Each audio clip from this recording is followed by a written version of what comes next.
اللہ کے رسول صلی اللہ علیہ وسلم نے فرمایا بے شک تم میں سے کسی کے پاس شیطان آتا ہے اور کہتا ہے تجھے کس نے پیدا کیا. یہ خیال آتا ہے اکثر لوگوں کو, ہمارے کو کون پیدا کرے؟ اللہ پیدا کرا. زمین کو کس نے پیدا کیا؟ اللہ نے پیدا کیا. آسمان کو کس نے پیدا کیا؟ اللہ نے پیدا کیا. پھر اللہ کو کس نے پیدا کیا؟ اللہ کے رسول صلی اللہ علیہ وسلم فرماتے ہیں اس حدیث میں شیطان ایسے وسوسے ڈالتا ہے, ایسے سوالات ڈالتا ہے, آخر میں بولتا اللہ کو کس نے پیدا کیا. اس وقت اللہ کے رسول صلی اللہ علیہ وسلم نے فرمایا کہ جب بھی کوئی خیال ایسا تمہارے دماغ میں آئے تو تم کیا پڑھو؟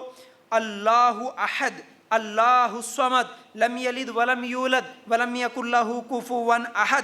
پھر اعوذ باللہ من الشیطان الرجیم 3 مرتبہ پڑھو, بائیں طرف تھوک دو. اعوذ باللہ 3 مرتبہ پڑھو, تھوک تھوک تھوک اس طرح تھوک دو, تو اس سے جو شیطانی خیال جو وسوسہ تمہارے دل میں آیا وہ ختم ہو جائے گا. ٹھیک ہے نا, یہ ابو داؤد کی روایت ہے. پھر اسی طرح ہم لوگ یہ نہیں معلوم ہو کہ ہمارا کیا ہے, ایمان گیا اسلام گیا بول کے ڈرتے, لیکن ایسا نہیں ہے. اصل میں شیطان آتا ہی کس کے پاس؟ جس کے پاس ایمان ہے. کسی کافر کے پاس جا کے اس کے سامنے مورتی کی تصویر, اس کے سامنے شرک کرنے کے اعمال, اس کے سامنے شیطان یہ وسوسے نہیں لاتا. یہ لاتا کس کے پاس ہے؟ ایمان والے کے پاس ہی آتا ہے شیطان. تو یہی دلیل ہے کہ کافر کے پاس جا کے ایسے وسوسے نہیں آ رہے, میرے پاس آ رہے, تو اصل میں میں ایمان والا ہوں. یہی ایمان کی دلیل ہے, یہی ایمان کی دلیل ہے. اس بات کو ذہن میں رکھ لیجئے. پھر اسی طرح چور, چور کس کے گھر میں آتا؟ فقیر کے گھر میں, امیر کے گھر میں. جس کے پاس مال ہے اس کے پاس چور آتا ہے. ہم دیکھتے ہیں اسی لیے جتنا مال ہوتا ہے, جتنے مالدار ہوتے ہیں, جتنا بھی ہوتا ہے, تھوڑا ہی صحیح ہمارے پاس, تھوڑا ہی سونا ہو, تھوڑی ہی چاندی ہو, تھوڑے ہی پیسے ہو, ہم کیا کرتے ہیں؟ ہم چھپا کے رکھتے ہیں, حفاظت کرتے ہیں, ہم لاک کرتے ہیں. باہر آتے ہیں تو گھر کو تالا لگاتے ہیں, الماری کو تالا لگاتے ہیں. ہاں کم پیسے ہیں تو کیا ہے, مرد ہوتا ہے تو خالی اوپر جیب میں, عورتیں ہوتی ہیں تو ہاتھ میں پکڑ لیتے ہیں. لیکن وہ اگر 1 لاکھ روپے ہو تو جیب میں رکھ لے کے نہیں پھرتے, اس کو پھر اور زیادہ حفاظت کرتے. تو مطلب کیا ہے, جتنا مال ہوتا ہے اتنا ہم اس کی حفاظت کرتے ہیں. اور چور بھی آتا ہے تو صرف مالدار کے گھر میں ہی چوری کرنے کے لیے آتا. جو ریلوے اسٹیشن پہ, بس اسٹینڈ پہ سو جاتا ہے نا, اس کے پاس چور جاتا نہیں, اس کے پاس ہے ہی نہیں, اس کے پاس میں کیوں جاؤں. اسی طرح شیطان بھی آتا ہے تو کس کے پاس؟ جس کے پاس ایمان ہے اسی کے پاس آتا شیطان. جس کے پاس ایمان ہی نہیں ہے, جو کافر ہے, اس کے پاس شیطان جاتا ہی نہیں. جا کے ٹائم ویسٹ کیوں کر لینا بولتا وہ بھی. ٹھیک ہے نا. تو اس لیے اس چیز کو بھی ذہن میں رکھ لو.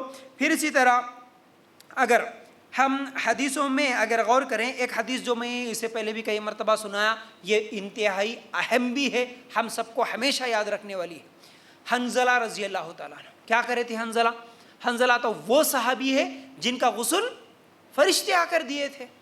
تو ایسے ایمان والے صحابی, لیکن ایک دن کیا کرے, روتے ہوئے آ رہے تھے.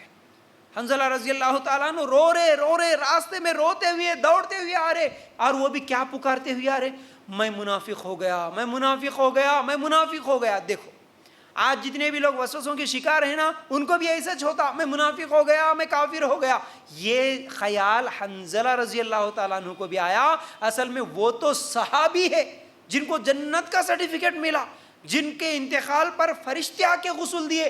وہ صحابی بھی روتے ہوئے نکلے کہ میں منافق ہو گیا, میں منافق ہو گیا. اللہ اکبر. راستے میں ابو بکر صدیق رضی اللہ تعالیٰ عنہ ملے. ابو بکر صدیق, ان کا مرتبہ کیا ہے؟ اللہ کے رسول صلی اللہ علیہ وسلم کے سسر ہے, اللہ کے رسول صلی اللہ علیہ وسلم کے سب سے زیادہ قریبی دوست ہے, اللہ کے رسول صلی اللہ علیہ وسلم پر ہر چیز قربان کر دینے والے. لیکن وہ صحابی جب روک کے پوچھے, حنظلہ کیا ہوا, کیوں ایسا پکار رہے تم, کیوں ڈر رہے, کیوں رو رہے؟ بولے کہ دیکھو میں اللہ کے رسول کے پاس ہوتا ہوں, میرے دل میں کیفیت کچھ اور ہوتی ہے.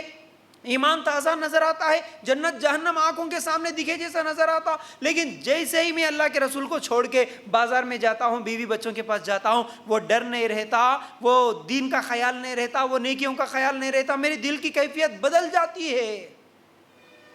اس لیے مجھے ڈر لگا ہوا ہے. اللہ کے رسول کے پاس کیفیت کچھ الگ, بازار میں گئے تو کچھ کیفیت الگ. مطلب میں اللہ کے پاس رہے جب سچا پکا مسلمان کے جیسا لگ رہا, بازار میں گئے تو وہ مسلمان جیسی کیفیت نہیں نظر آ رہی, تو شاید میں اسلام سے باہر ہو گیا ہوں گا, منافق ہو گیا ہوں گا, یہ ڈر ہو رہا مجھے بول کے دوڑتے ہوئے آ رہا ہوں.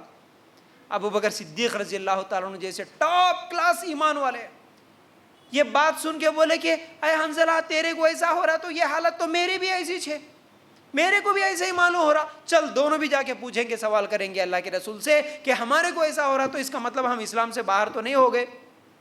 اللہ کے رسول صلی اللہ علیہ وسلم کے پاس گئے، سوال کرے اللہ کے رسول ایسا ہو رہا ہمارے ساتھ، ہم کیا کریں؟ تو اللہ کے رسول صلی اللہ علیہ وسلم نے بھی اس وقت یہی کہا کہ یہی تو ایمان ہے۔ اگر تم میری مجلس میں میرے ساتھ رہے، جب جیسا دل کی کیفیت تمہاری ہے ویسی کیفیت اگر بازار میں گھر میں بھی ہوتی تو پھر فرشتے آ کے تمہارے کو مصافحہ کرتے ہیں۔ آپ بھی ہم بھی یہ محسوس کر سکتے ہیں جب ہم کوئی بیان سنتے ہیں، کوئی تقریر سنتے ہیں، کوئی اجتماع میں جاتے ہیں، اب ہمارا ایمان کیسا رہتا؟ تازہ رہتا، کچھ کرنے کا جذبہ ہوتا، گناہ نہیں کرنا، برائیاں چھوڑ دینا، یہ سب جذبہ آ جاتا۔ گھر کو جانے کے بعد یہ کیفیت نہیں رہتی۔ یہ صحابہ کے ساتھ بھی ایسا ہوا، تو وہ ڈرے، جا کے سوال کرے تو اللہ کے رسول بول رہے کہ یہی تو ایمان ہے۔ مطلب کیا ہے کہ تمہارے جب ایمان کی کمزوری تمہیں محسوس ہو اس وقت تمہارے کو جو ڈر لگانا، یہ ہے اصل میں ایمان۔ تو اس واقعے سے ہم لوگوں کو ایک بہت بڑا سبق ملا، وہ کیا ہے؟ ایسے صحابہ جن کو جنت کی سرٹیفکیٹ ملی، ان کو اپنے ایمان کے بارے میں ڈر لگا، کیا ہم کو بھی اپنے ایمان کے بارے میں ڈر لگا؟ اگر ڈر لگا تو سمجھو ہم ایمان والے ہیں، اگر ہم بے فکر ہیں، ہم کو کوئی ڈر نہیں لگا تو پھر ہمارے پاس ایمان نہیں۔ کیوں؟ جس کے پاس مال ہے اسی کے پاس چور چوری کرنے آتا، جس کے پاس ایمان ہے اسی کے پاس شیطان آتا، سمجھ رہے؟